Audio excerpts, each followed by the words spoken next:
Hungary just blocked 500 million euros in military aid to Ukraine. Okay, and I wanted to kind of go through this because the Europeans are now coming down on Hungary like a ton of bricks, saying, "Oh, why are you helping the Russians?" Blah blah blah.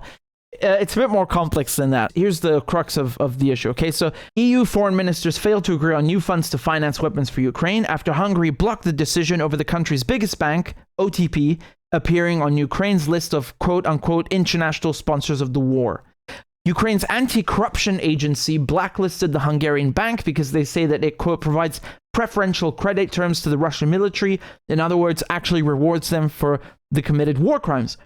The bank, as well as other companies on the list, vigorously reject these claims, saying the reasoning is incorrect and not objective. That's what it boils down to. Basically, the Hungarians are saying, if you don't remove our biggest bank from your blacklist, we're not going to give you any money for weapons. Here's their foreign minister. Listen to what he had to say.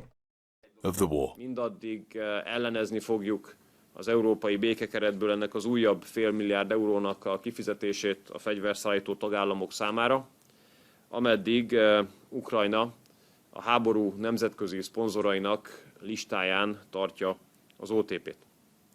Az OTP a legnagyobb magyar bank, az OTP a magyar gazdaság egy fontos szereplője. Mondhatnám azt is, hogy mindannyian büszkék vagyunk az OTP-re, mint magyar bankra. That's what he had to say, and he's basically laying it out for you the same way I did. I wanted to play you Orban also, so they're Hungary's president. Listen to this interesting conversation that he had with a journalist at the Economic Forum. Yesterday, your foreign minister said you would block the aid that the European Union wants to give to Ukraine at this particular time. And I wonder how you, a country that is, you have been invaded by Russia, you know what that is like, why you do that? First of all, thank you very much for the possibility to have that conversation. One small additional remark. 17 years in power and 16 years in opposition. That's equally important. Anyway, on the war issue, you should know that Hungary has a very unique situation in this whole war because Ukraine is not a country far away. Ukraine is our neighbor. Second, we have minorities, ethnic minorities living in Ukraine, 200,000 something. Yes. And they are part of the war. They are conscripted as soldiers to the Ukrainian army, and they die.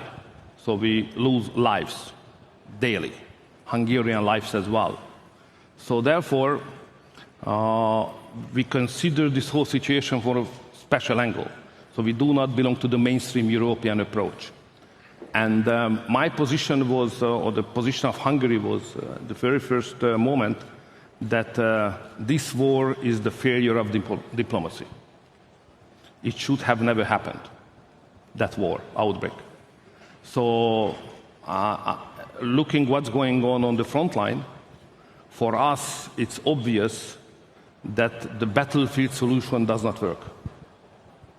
So whoever right and whoever not, you rightly describe the situation that Russia invaded Ukraine, but the question is not who invaded whom, the question is what will be the next morning. The next morning the fact is that more and more people will die and there is no chance to have a victory on neither side. So this is a war which just deprive many persons from lives without having result. Surely you can't, we can all agree that the diplomacy before Ukraine was not successful, but there is a very big difference between the failure on that and the mere fact of invasion. And what intrigues me is you, as someone, it was one of the great reasons you came into politics. You made a great deal about 1956 and fighting for freedom.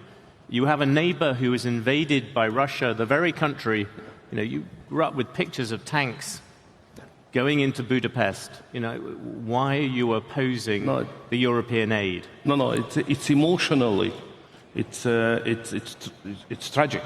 So we all of. It's so funny because Orban is trying to get him to understand. Look, the situation in Ukraine is really bad. That's why we need diplomatic solution and diplomatic settlement. And he's trying to like, yeah, but don't you hate Russia like us? Why won't you support the weapons package? God, I really hate British media so much. I hope I can make up for them. Please forgive us. By the way, obviously, small correction. I should have said at the beginning, listen to what Hungary's Prime Minister, Viktor Orban, has to say. And there's a bit more in the clip that I'll show you, but, you know, they've been doing this for a while now, accusing Hungary of, you know, basically dragging their feet because they wouldn't sanction Russia or approve the EU sanctions packages, you know, and Hungary's telling them, guys, we will freeze. We will have no economy if we don't get gas and fuel from Russia. So they made an exception for Hungary to phase out Russian energy. I think it's by 1 year or 2 years, right? So they're giving them time. Oh, the benevolent Ursula von der Leyen bitch and her crew. They're giving Orban time to, you know, fully sanction the evil Russians. And let's hear the rest of the clip. Our heart is with the Ukrainians. We understand how much they suffer, but I'm speaking here as a politician who should save lives. So the most important thing for the international political communities to save lives, especially when you are convinced, as I do, that there is no chance to win this war. So therefore, what we should do far more energy invest into to convince everybody that the only solution is ceasefire. And then after the ceasefire, peace talks should start. And then we could back to your point, yeah? But do you really think there is no chance of Ukraine winning? That's and my surely point. They stand very little chance of winning without the aid which you are currently blocking. No, my position is that looking at the reality, looking at the figures, looking at the surroundings, looking at the fact that NATO is not ready to send troops, it's obvious that there is no victory for poor Ukrainians on the battlefield. That's my position. That was always my suggestion to everybody, that instead of to manage to have a stronger involvement into the war, escalation should be stopped, and we should argue in favor of peace and negotiation. Oh my God, what a disgusting Putin puppet this man is. Shame! Shame on you, oh boy. I'm joking. He has an excellent position on all of this. I mean, he basically said word for word, almost word for word, what I've been telling you this entire time. If you actually care about people, then sue for peace. Find a diplomatic solution, because the European and Western response has been military, a military solution. Send more weapons. Let's send, HIMARS, then tanks, now jets. Yeah, but you're losing. Just yesterday, the Russians took Bakhmut. What's going on? The only thing that NATO is achieving is escalation. Escalation and winning are not the same thing. You know, this border crossing in Belgorod, you know, I don't think it was big enough to elicit a serious Russian response. I mean, it was certainly serious, but I'm talking about on scale. But like, at what point do you cross the line? At what point do you actually make the Russians use a nuclear weapon, for example? Because, you know, sending drones on to the Kremlin the other week is certainly one way. You know, the Russians have raised their nuclear readiness and preparation. They're equivalent of DEFCON in the United States, and one of the criteria for the launch of a nuclear missile in Russia's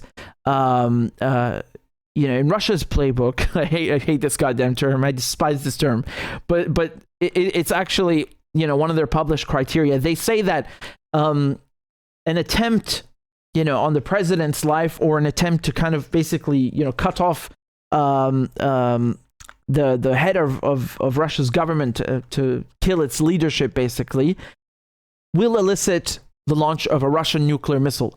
So when you're sending drones on the Kremlin, I mean, just, you know, in the Cold War, there have been moments where the Russians almost launched nuclear weapons, and or America almost launched nuclear weapons because they thought the Russians were attacking them. The Americans were attacking them, or the Russians were attacking them, respectively.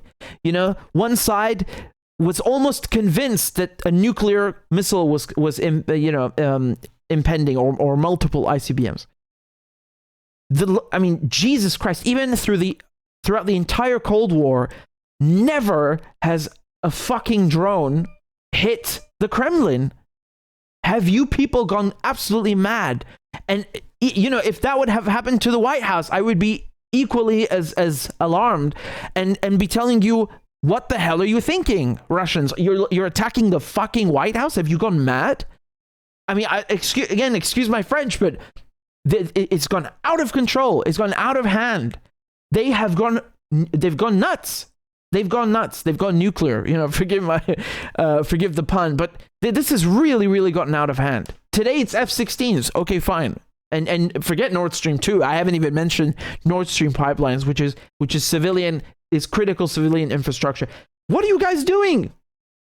To me, Viktor Orban, Hungary's prime minister, sounds like a very, very reasonable man. He is arguing for peace. He's not saying, I love Russia, I want to kiss Putin's bum. He's saying, let's actually stop escalating and let's sit down and talk and actually end the war.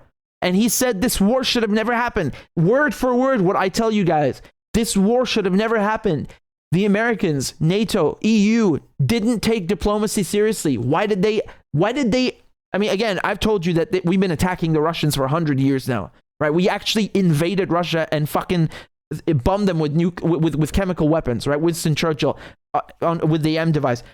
Again, excuse my French, but it's just so egregious, right? We just keep crossing the line. We just keep escalating. You know, today we crossed this line and the threshold is raised. There's going to be a limit. There's a ceiling. Okay, there's a ceiling to how much the Russians can take, because Whitehall is not under threat. The White House is not under threat. The Americans, you know, and in England, we are not under Russian threat. You know, the countries with nuclear missiles, only the Russians are under threat. So, you know, we are really pushing the boundaries of things that were unthinkable in the Cold War. Just let that sink in.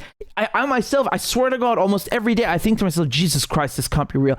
Like I think to myself, you know, history happened, and I don't say this because I wish I were alive during this time. These are terrible things, but sometimes I think to myself, you know, all of history, the most important moments in history, most of them took place in the 20th century.